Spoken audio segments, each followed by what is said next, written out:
At 6:30, we got Sacramento State, who went 7-5 last year, traveling to Eastern Michigan, who went 4-8. Eastern Michigan favored by 10 points on ESPN Plus. Cardell Williams had 110, went 110 to 175 for the Hornets last year, threw for 1,621 yards, 10 touchdowns, 7 interceptions.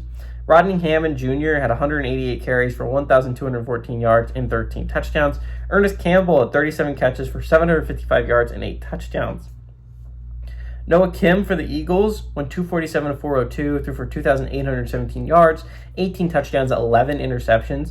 Dante McMillan had 177 carries for 1,014 yards and 4 touchdowns. And Nick Devereaux had 34 catches for 510 yards and 7 touchdowns. Actually wild that he's their leading receiver, but they do bring back Devereaux, and they bring back Noah Kim. And it's a pretty solid lineup when you consider that fact. Eastern Michigan's not a good team. Let's get that right off the bat. And the MAC is a really interesting conference because to me, it's one of the few conferences that doesn't have a lot of playoff contenders. Like, you look at everyone else, even Conference USA has a couple that I can mention. And the MAC, I'll get into it, but Eastern Michigan is not one of these teams that I think can compete for a playoff spot this year, and neither is Sacramento State.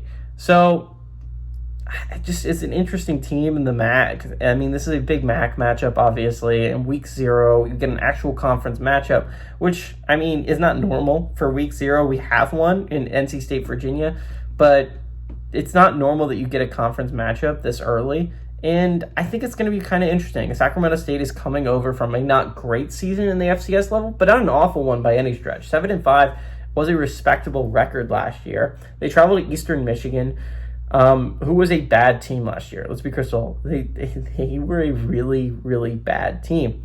And so you look at the Eagles, you look at the Hornets.